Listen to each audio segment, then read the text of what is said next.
pour le contrôle antidopage ont cessé d'aller au laboratoire de Lausanne, et il faut l'oublier, parce que c'est des voleurs. Nous avons une convention avec le labo du Qatar, 50% du prix de Suisse pour le même service.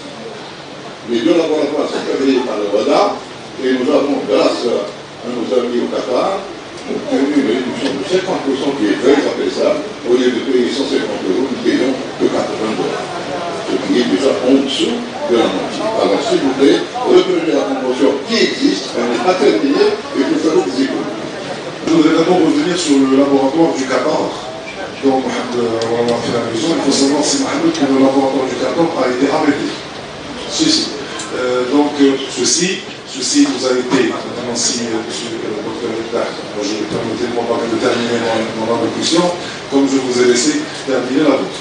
Donc, si le docteur Eddah a donné une fausse information au bureau fédéral, c'est sous sa responsabilité. Je parle encore sous sa responsabilité. Si nous avons choisi le laboratoire LAB, il est tout simplement que le laboratoire du Qatar n'est plus en activité.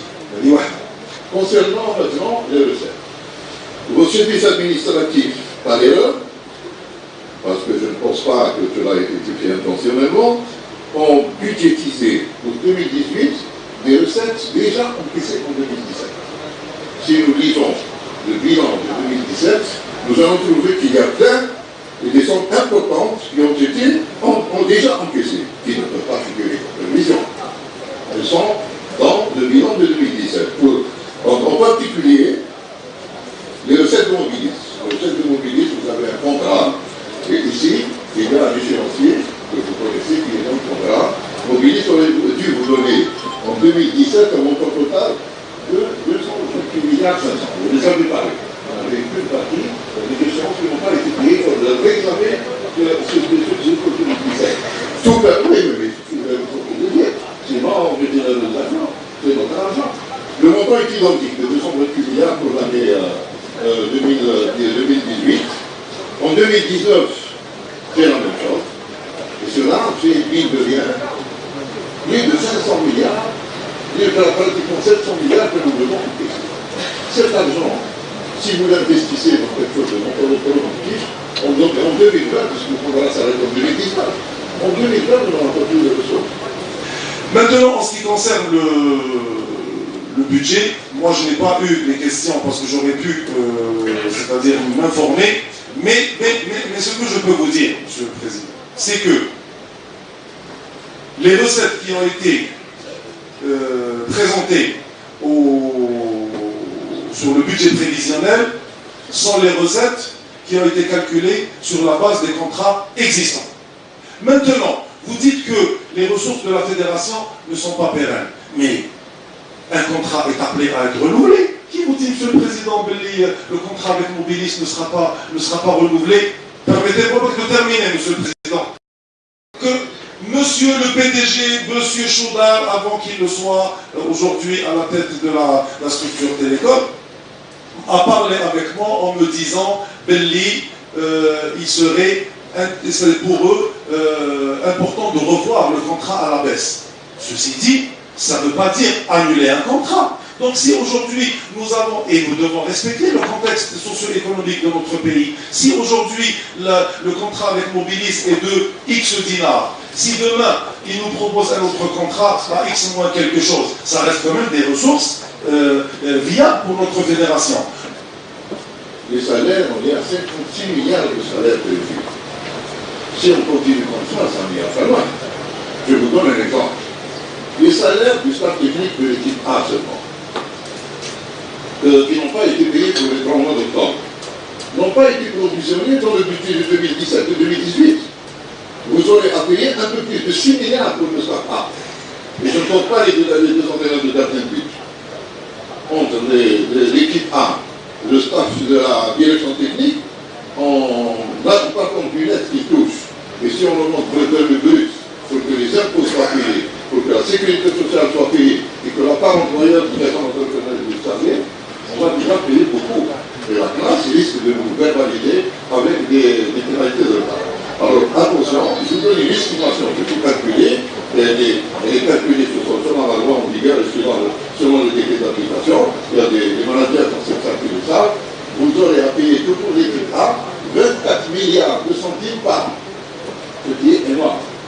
Il est bien clair, vous dites, Monsieur le Président, qu'il y a beaucoup de dépenses. Il y a beaucoup de salaires. Il faut savoir, Monsieur le Président, que lorsqu'on a une activité importante au niveau d'une fédération, vous savez, c'est très simple pour moi. Je peux geler complètement les dépenses. J'enlève toute la DTN. Je mets un entraîneur, un sélectionneur à 150 000 dinars à la tête de la sélection A. Et, comme vous le savez, ce sont les salaires qui gonflent le budget de la fédération. Donc, soit on a une activité digne d'une fédération développée, où il y a une DTN forte, avec des gens payés, des sélectionneurs, etc. À ce moment-là, automatiquement, ceci induit à des dépenses, ou bien nous gelons totalement l'activité de la fédération et nous allons réduire les dépenses. Donc, à partir de là, là, en tant que bureau fédéral, je ne parle pas à mon nom, mais au nom de tout l'ensemble du bureau fédéral, nous sommes pour une fédération active, avec beaucoup d'activités, donner de l'importance à la DTN, donner de l'importance à toutes les sélections de jeunes, etc. etc. Le deuxième point important, on a parlé des DAT. Les DAT, c'est faux, vous ne l'aurez pas sur la télé. Les DAT que nous avons placés, voilà ce qu'ils vont ramener. Ils vont ramener à peu près la moitié de ce que vous avez comptabilisé dans le budget. Le DAT de 2 milliards. Vous avez comptabilisé 24 mois à 45 millions. Vous n'aurez pas 45 millions l'année prochaine, cette année du moins. Vous n'aurez que 22 500 000. Le reste, vous l'aurez en 2019. Le premier DAT de 250 millions de vos services ont mis 7 312 500. C'est faux. Vous aurez 2 437 300. La même chose en 19 et la même chose en 20. Et vous pouvez aller confirmer avec la PA parce que moi je l'ai fait. Des documents qui ont été faits par des spécialistes, lorsque je vous entends dire que l'île DAT ne rapporte pas, quel est l'intérêt d'Al-Ahna, Monsieur le Président, à dire qu'un DAT de 2 milliards de dinars va rapporter 104 millions de dinars par année comptable, et non pas par saison. Ensuite, il est bien clair que comment dirais-je, en fonction des placements qui ont été faits, parce que ce ne sont pas des placements unifiés, parfois ça se chevauche sur 2 années, 2 exercices comptables. Mais à la fin, lorsque nous faisons des calculs, on prend un placement de 2 milliards, quel est l'intérêt de budgétiser ou de gonfler l'intérêt de la fédération? Je ne pense pas qu'on ait le moindre intérêt à le faire. Le projet d'hôtel, après avoir bénéficié de la FIFA, il devait aussi nous donner un billet de 300 000 $ pour les suivis de la règle. L'étude qui a été faite, par qui a été faite? Par celui qui a fait le maillot. Celui qui a fait le maillot de Constantine, celui qui a fait le maillot de l'État, celui qui a fait le Sheraton d'Oran, celui qui a fait le Sheraton de Hanaba, c'est pas maillot là, on a fait rien. Et aujourd'hui, tout est là, nous avons un permis de construire. Pour faire 11 étages, il y a 110 ans, avec tous les moyens. Et ce hôtel, c'était pas un petit. On a fait comme des professionnels, on a appelé des chefs de brigade importants, et c'est Sheraton qui a été intéressé. Et qui a accepté, et ça, il y a un membre du notre bureau fédéral, c'est Joseph, qui a suivi ce dossier, et qui peut le réactiver, si l'Assemblée générale décide de le continuer. Si elle décide de l'annuler, elle n'a qu'à l'annuler. Cet hôtel coûtait d'abord à peu près 500 milliards, acheté, équipé. Nous devions mettre, et nous avons voté dans le budget de 2017, si vous reprenez le budget de 2017, si vous reprenez le budget de 2017, vous allez trouver qu'il y a 30 millions de dinars qui ont été inscrits. 30 milliards, c'est-à-dire 300 milliards. C'est quoi 300 milliards sur ressources aujourd'hui et celles de demain? C'est rien, parce qu'on avait un accord du gouvernement pour nous prêter le reste au territoire et à un taux bonifié, 0, pas d'intérêt, 15 ans pour rembourser, avec 3 ans de différé. Pour ceux qui ne savent pas, excusez-moi, quand c'est 15 ans et 3 ans de différé, ça veut dire que vous allez commencer à rembourser à la 3e année de l'exploitation de l'hôtel. Et on rembourse toujours, président. À la fin, le crédit, il faut rembourser. Même s'il y a du différé, c'est juste là, c'est différé le prix. Un hôtel, vous savez que le départ installateur, il est là depuis à la fin, quand on contracte un crédit président, c'est un crédit qu'il faut rembourser. Cet hôtel, le business plan, c'est pas moi qui l'ai fait. Demandez, c'est tout à fait. il devait rapporter 48 milliards par an. C'est l'accord avec Sheraton. Et 48 milliards, ce n'est pas de la rigolade. Aujourd'hui, en 2020, on n'a aucune ressource. Si on avait construit cette hôtel, en investissement, seulement l'équivalent d'un budget d'une année, on est à 277 milliards d'investissement dans notre budget. Encore une fois, on est dans le tel et on oublie. Ça va vous donner à partir de la construction, c'était 2 ans. Dans 2 ans, nous allons avoir 48 milliards par an. On est terminable. Mais l'histoire qu'elle a 45 milliards à Honduras. Ils nous ont même demandé de les rembourser, on les a remboursés. Parce qu'il y avait des problèmes de budget. Alors, conjuguons les efforts. Entre ce qu'a décidé l'État, entre ce que peut faire le ministère avec les moyens et le budget d'investissement du ministère et là, il y a des opérations transférées, avec ce que nous pouvons faire, nous, et vous savez faire, vous êtes en train de faire, tout ce que nous pouvons faire, réalisons des outils de production qui seront des sources pérennes de rentabilité pour notre génération commun. Alors, quand on vous l'êtes religieux. Nous, c'est-à-dire, à partir de 2020, on va nous laisser les soutenir. C'est un devoir pour nous tous de bien réfléchir à ça et de nous conduire de manière à ce que l'avenir soit assuré. Et je suis bien convaincu que si on se met la main dans la main pour faire ça, nous réussirons. Maintenant, pour revenir au projet de l'hôtel et des centres de fédéraux.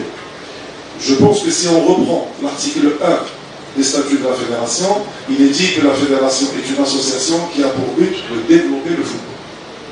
Donc là, nous nous référons au statut de la fédération. Moi, je respecte totalement le projet qui a été initié par l'ancienne fédération, à savoir un projet d'hôtel qui a coûté $1 million en matière d'études. $1 million en matière d'études.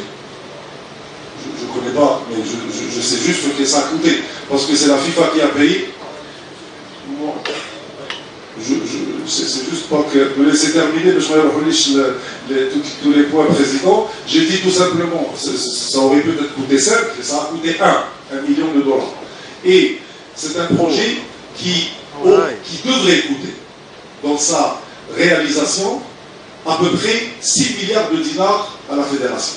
C'est-à-dire 600 milliards de centimes. Après, que la fédération investisse la moitié sur son propre budget et la moitié en contractant des crédits, à la fin des crédits, on a beau avoir 3 ans de différé, les intérêts, il faut les payer et le capital, il faut le rembourser. Et bien sûr. Monsieur le Président, je suis un investisseur, il y a ce qu'on appelle les taux, s'il vous plaît, Monsieur le Président, je suis un investisseur, il y a ce qu'on appelle les taux bonifiés de la banque, parce qu'il y a le Trésor qui prend en charge une partie des intérêts qui sont aujourd'hui le Libor président est à peu près à 5%. Ça veut dire que l'argent à travers le monde, s'il vous plaît, Président, moi je termine mon exposé, vous avez fait un exposé, je suis obligé d'éclairer l'opinion et à savoir les membres de l'Assemblée Générale. Je dis tout simplement qu'il y a un taux bonifié parce qu'il y a le Trésor qui prend en charge une partie de l'intérêt. Mais ceci dit, ce n'est pas le plus important. À la fin,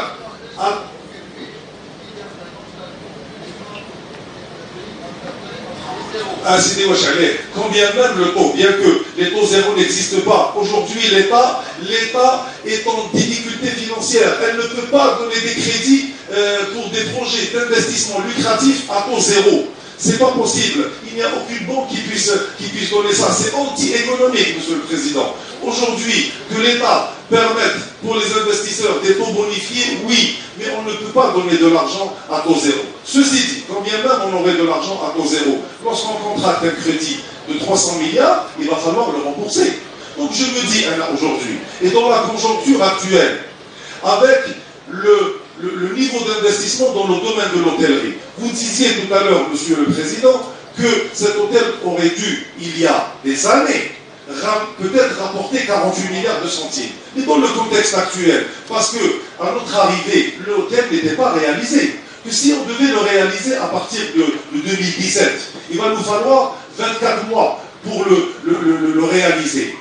Est-ce que le contexte économique d'aujourd'hui va permettre à votre hôtel, sachant aujourd'hui pertinemment que les établissements hôteliers de 5 étoiles sont aujourd'hui en sous-occupation? en sous-occupation. Et vous pourrez le confirmer au niveau, et nous avons des économistes dans la salle qui peuvent le confirmer. Aussi bien le Sheraton que l'Horaci et que beaucoup d'autres établissements hôteliers sont en dessous. Donc, on aurait peut-être fait un investissement improductif et qui n'est pas conforme à la mission première de la fédération, à savoir développer le football. Je vais terminer sur une chose, c'est que le jour où nous présenterons les centres fédéraux au monde de cette honorable assemblée, l'idée c'est de faire des investissements accompagnés de structures hôtelières qui vont permettre aux différentes équipes qui aujourd'hui partent dans des pays voisins pour se préparer, à venir se préparer. C'est-à-dire que nous allons joindre l'utile à l'agréable. Dans ces centres fédéraux, nous allons également investir pour faire des structures hôtelières capables d'accueillir des équipes de football ou autres, qui peuvent utiliser également les équipements sportifs qui seront réalisés. Et donc, c'est pour permettre également à ces structures d'être productives et d'avoir un retour sur investissement. Donc, il y aura aussi bien la possibilité de joindre l'utile à l'agréable en investissant dans des centres fédéraux qui vont permettre à des footballeurs d'élite de se former, mais en même temps d'avoir des structures hôtelières. Mais tout cela sera bien sûr maturé parce que nous avons bien dit dans mon exposé que les centres fédéraux, le jour où nous obtiendrons les concessions qui sont en cours de réalisation, de confection, nous allons lancer les études préliminaires et nous reviendrons vers la base pour expliquer, pour budgétiser, pour dire, donner les business plans, donner le modèle économique, et ça sera à cette honorable assemblée de décider de faire ou de ne